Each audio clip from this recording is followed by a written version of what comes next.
In the small village of Bethany, just a short distance from Jerusalem, there lived a family that was especially dear to Jesus.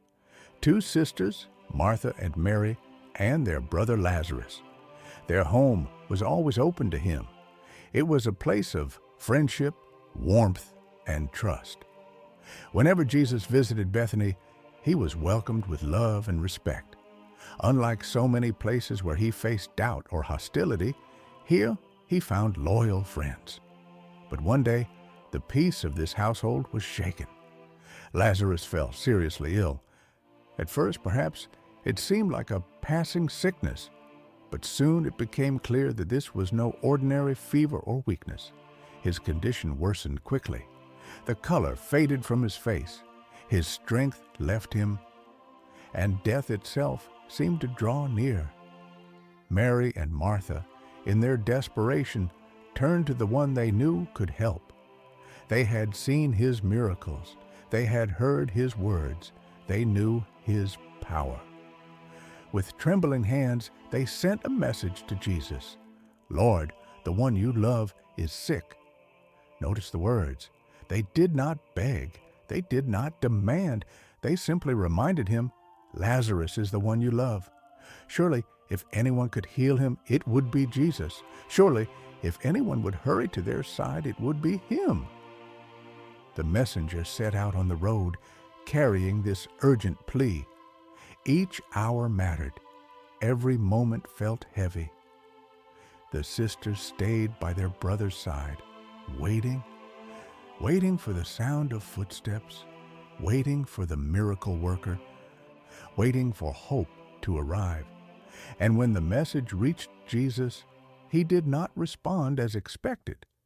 Instead of rushing to Bethany, instead of dropping everything, he said words that sounded mysterious, even puzzling. "This sickness will not end in death.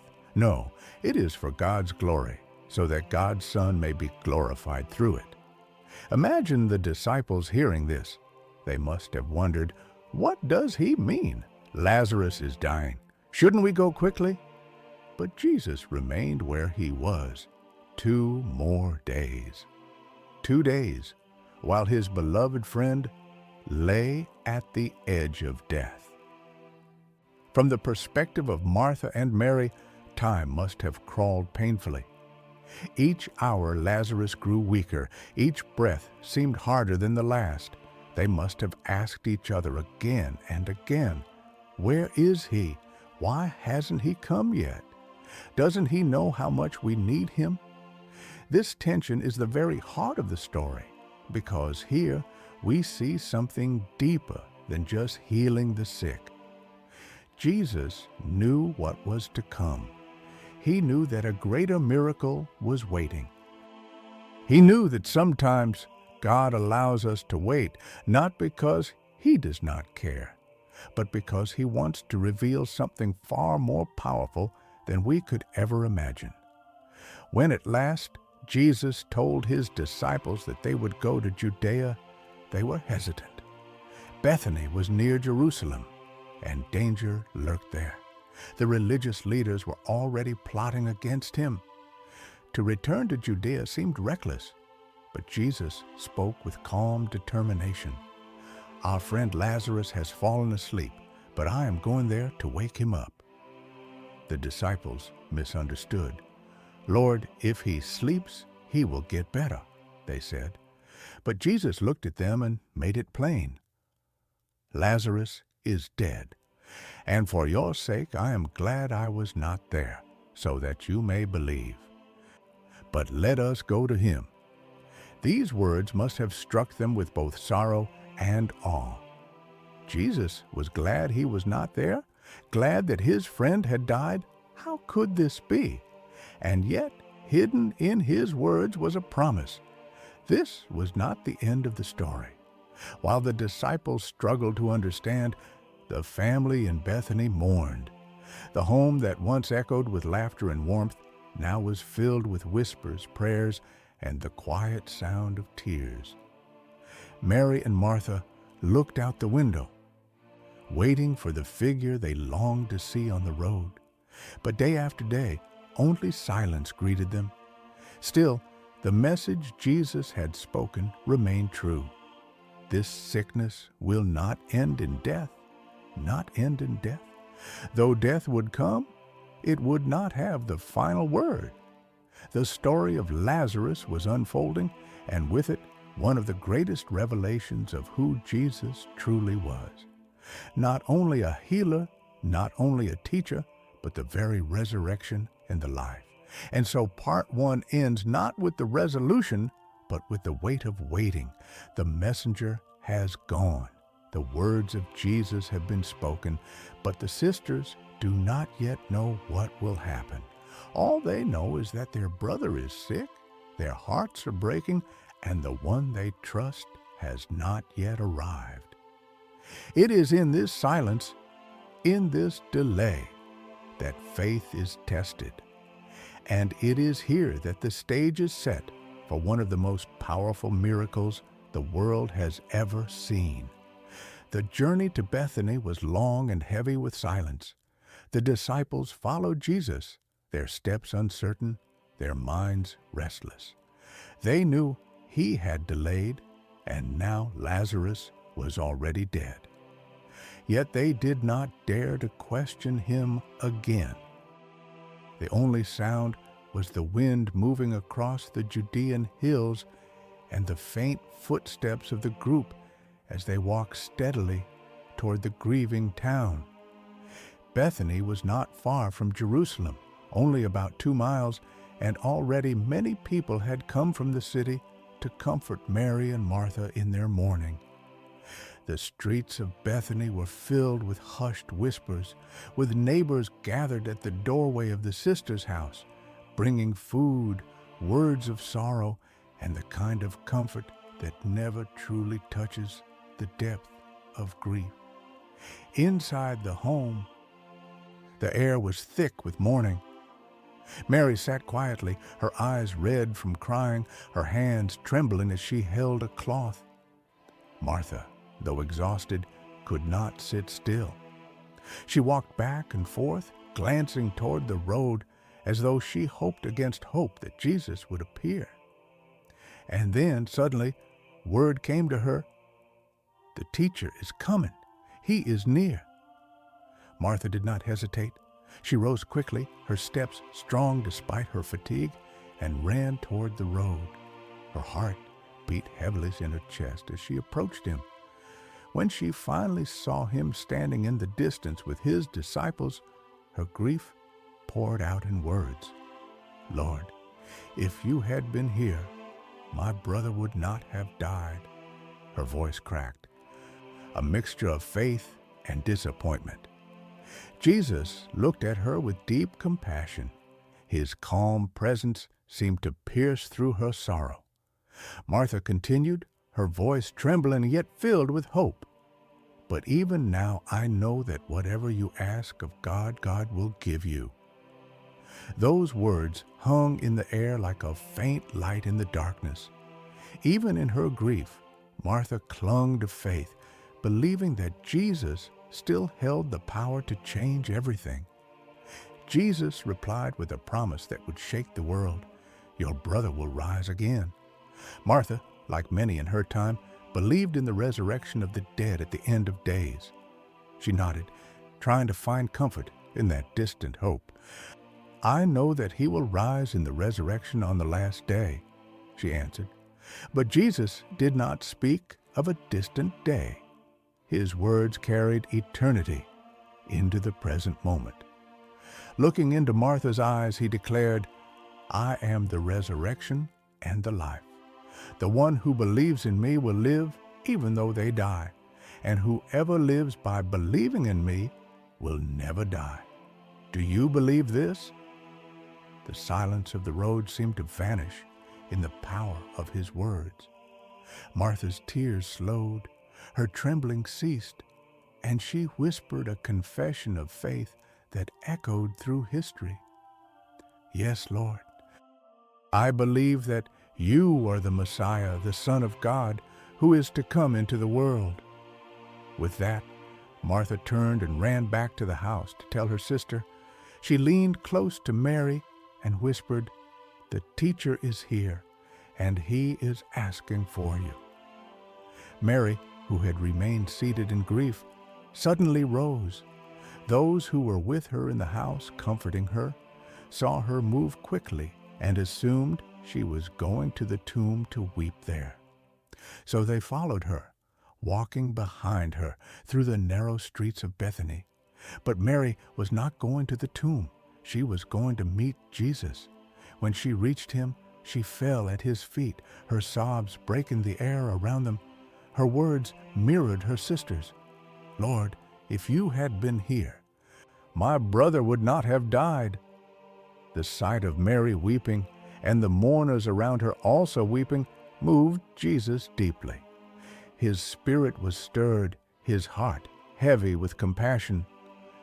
Though he had known from the beginning what he would do, he did not remain unmoved by their grief. He was fully divine, yet fully human, and he entered into their pain.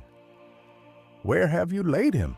Jesus asked, his voice filled with both authority and tenderness. They answered, "Lord, come and see." And then, in that moment, the shortest yet one of the most profound verses of the entire Bible was spoken. Jesus wept.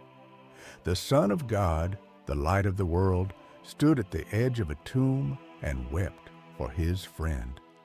His tears were not weakness, but love poured out. They revealed the heart of God, one who does not stand distant from human suffering, but enters into it with us. The people watching were moved. Some whispered, "See how he loved him." But others, skeptical and cynical, said, "Could not he who opened the eyes of the blind man have kept this man from dying?"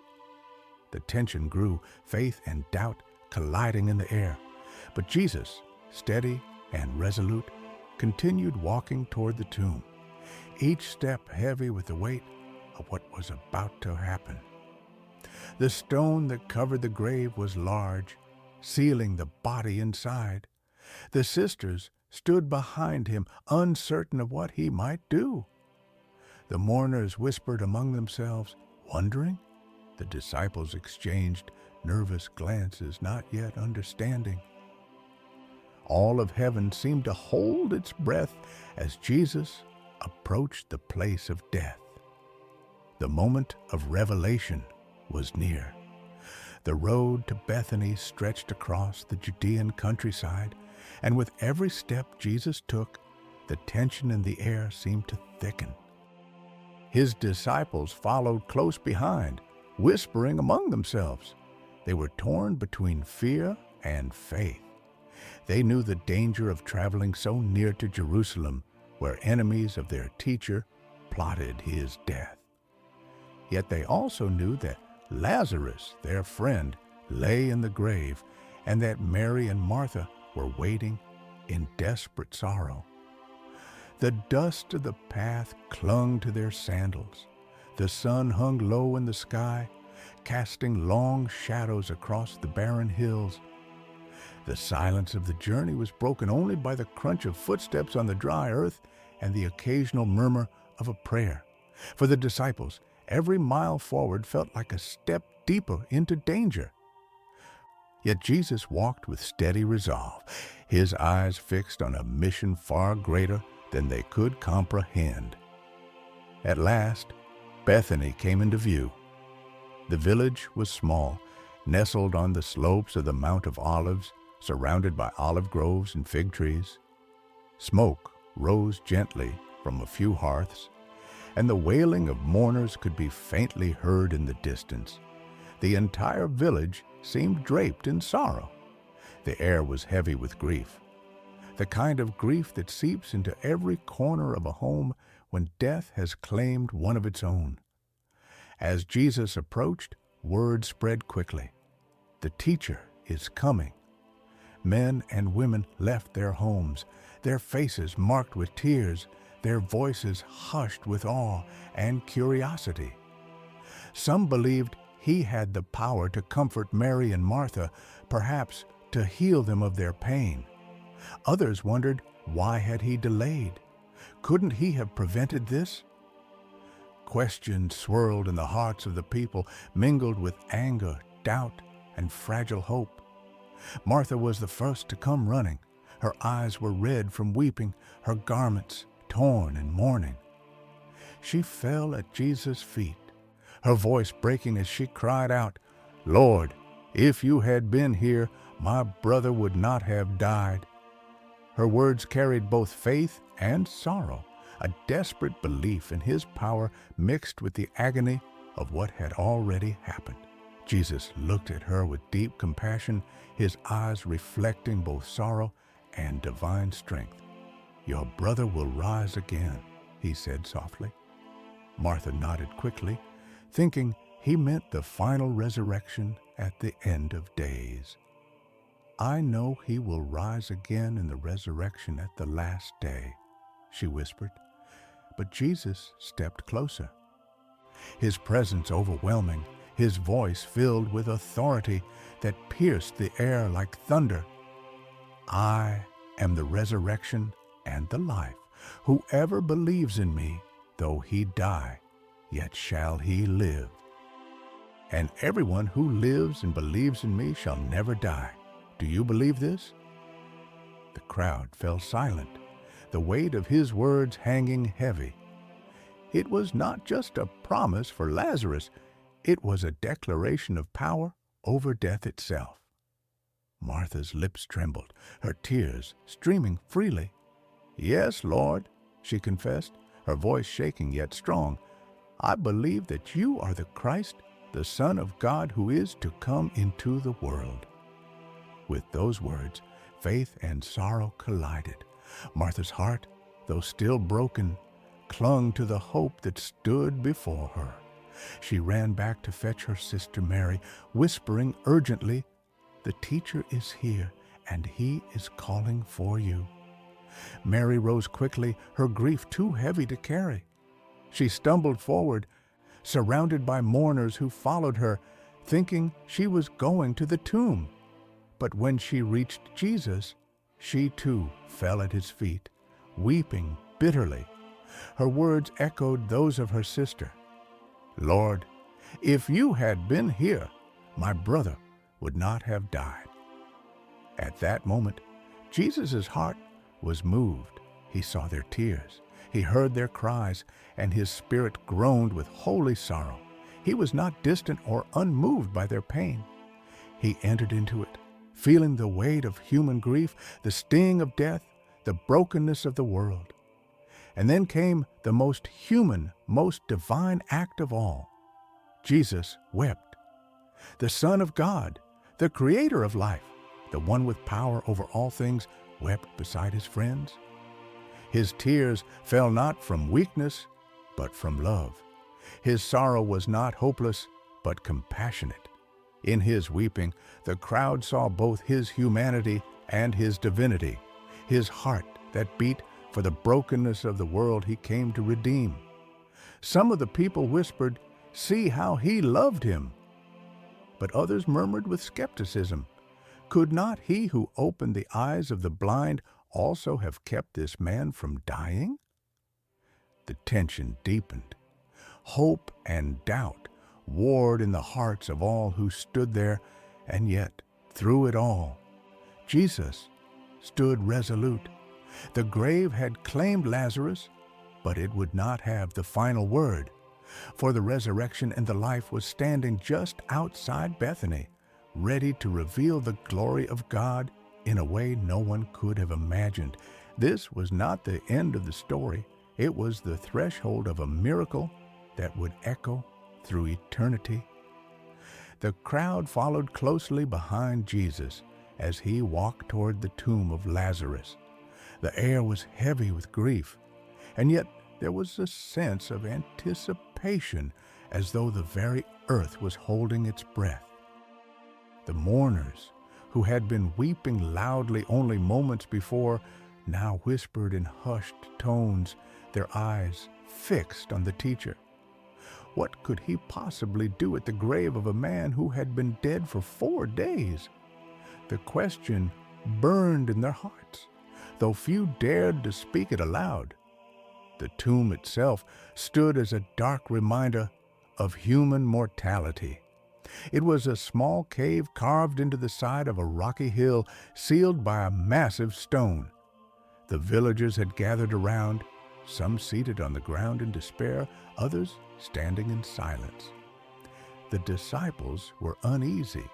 Exchanging glances with one another, they trusted their master, yet the situation seemed beyond hope. Death, after all, was final. Jesus stopped before the tomb. His eyes lingered on the stone, then lifted to the heavens. His face was marked with both sorrow and divine authority. He had already wept with Mary and Martha, sharing in their grief, but now his expression shifted, no longer simply a mourner, but the Son of God preparing to display the glory of his Father. He turned to the crowd and gave a command that startled them. "Take away the stone." Gasps and murmurs rippled through the people. Martha, the sister of Lazarus, rushed forward, her face pale.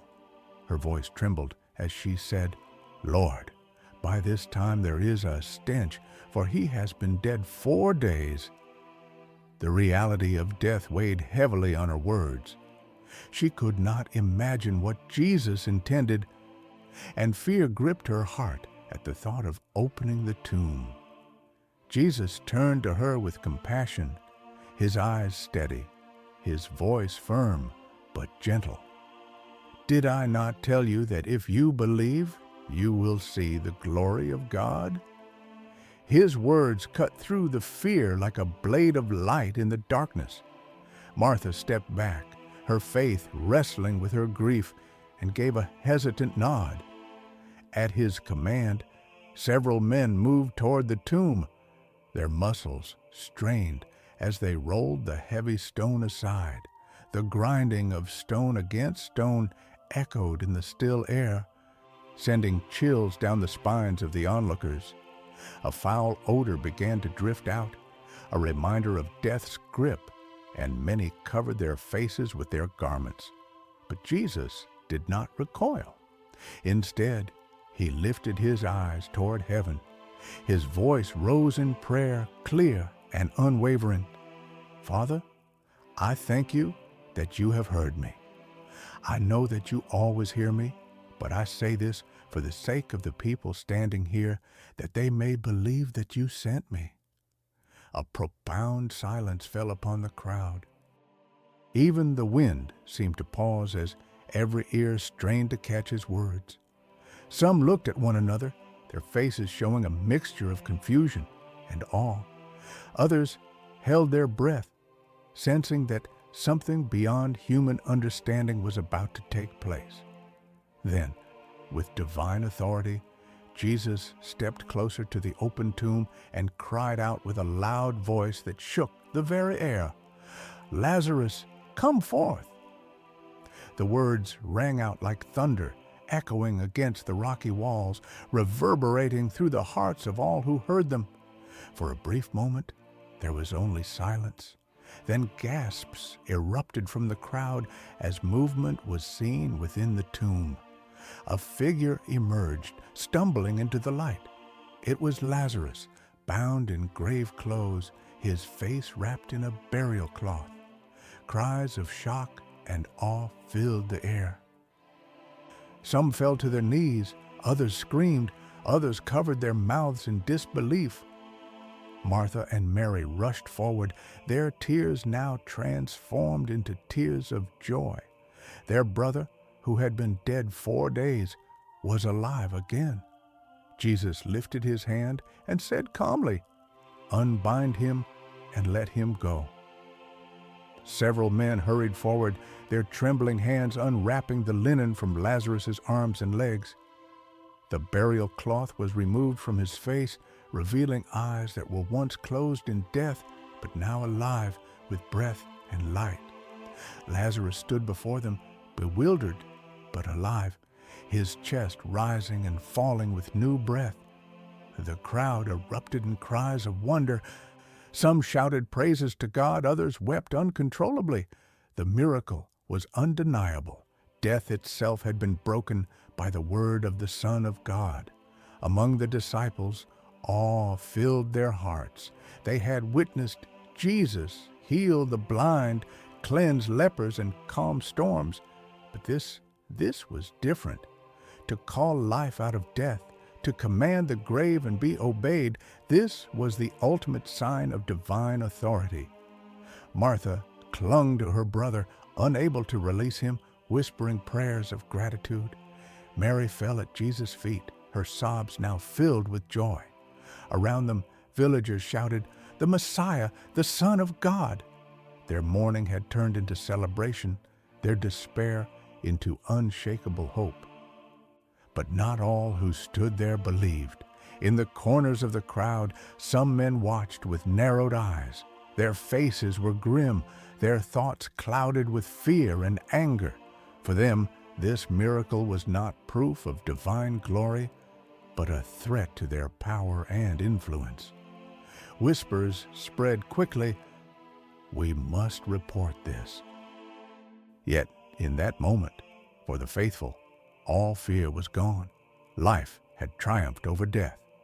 Jesus had shown that he was not only the healer of the sick, but the master over the grave itself. The tomb that once symbolized finality now stood as a monument to God's glory and love. The miracle at Bethany would be remembered for generations. It was not just the story of a man returned from death, but a revelation of the one who is resurrection and life. And as Lazarus stood there alive and free, the people understood that nothing, not even the grave, could stand against the power of the Son of God. The stone had been rolled away, the command had been spoken, and Lazarus, once dead, wrapped in the grave clothes of mortality, stood alive before the eyes of all. The crowd was stunned into silence, their breath caught between disbelief and awe. Some covered their mouths in shock, others fell to their knees in reverence, while the closest friends of Lazarus rushed forward, tears streaming down their faces, unable to contain their joy. For 4 long days they had mourned, but in a single moment, mourning turned to dancing, sorrow to laughter, despair to hope. The miracle was complete, undeniable, and unshakable. Jesus had not only healed the sick or restored the broken, he had conquered death itself. The sound of people crying out spread through the village like fire. "He is alive! Lazarus is alive! The Lord has done the impossible!" The name of Jesus was whispered, shouted, and proclaimed everywhere. Some trembled, knowing they were standing before the one who held power over life and death. Others rejoiced, for their faith was strengthened, their doubts shattered, their hope renewed. Mary and Martha rushed to embrace their brother. Their tears were no longer the tears of grief, but of overwhelming gratitude. They clung to him, then fell at the feet of Jesus, unable to speak, but pouring out thanks from the depths of their souls. Every heartbeat of Lazarus was a testimony. Every breath he took was a living proclamation of who Jesus truly was, the resurrection and the life. But this miracle was not only for Lazarus. It was a sign, a foretaste, a declaration to all humanity. Jesus had shown his divine authority, preparing the world for an even greater victory, the day when he himself would rise from the dead, not after 4 days, but after 3, defeating death once and for all.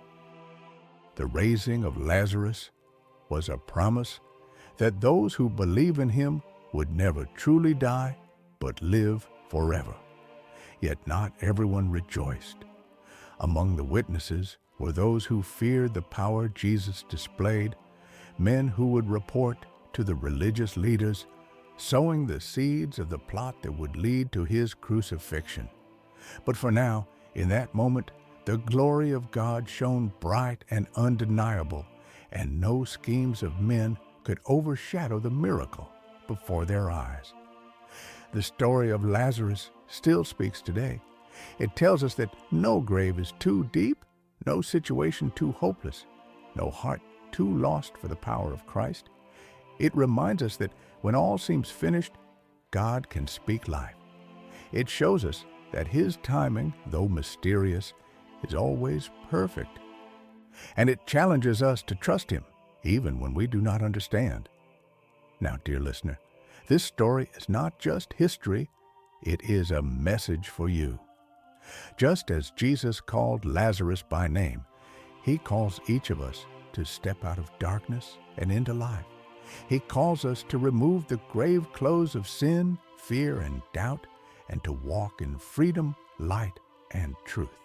He calls us to believe not with shallow words, but with a heart that trusts, even when life feels impossible. So let this be more than just a story you have heard. Let it be a turning point, a reminder that the same Jesus who raised Lazarus is alive today, still working, still transforming, still calling the dead back to life. And now, I invite you, take a moment. Reflect on your own life. Where have you felt hopeless, lifeless, bound in darkness? Offer it to Him in prayer. Write your prayer in the comments so that others may be encouraged and join their faith with yours. Share your gratitude, your hopes, your cries for help, because God still listens and He still moves. If this story touched you, do not leave in silence. Write in the comments the words, "Lord, I believe." Share your testimony or even just one line of praise, and let this channel be filled with faith, hope, and encouragement from people all around the world. And dear friend, if you haven't yet, make sure you like this video, subscribe, and share it, because there are many out there who feel like Lazarus, trapped in darkness, and your simple action might be the key to them hearing this message of life. This is not the end, it is only the beginning, for the God who called Lazarus still calls today. Will you answer?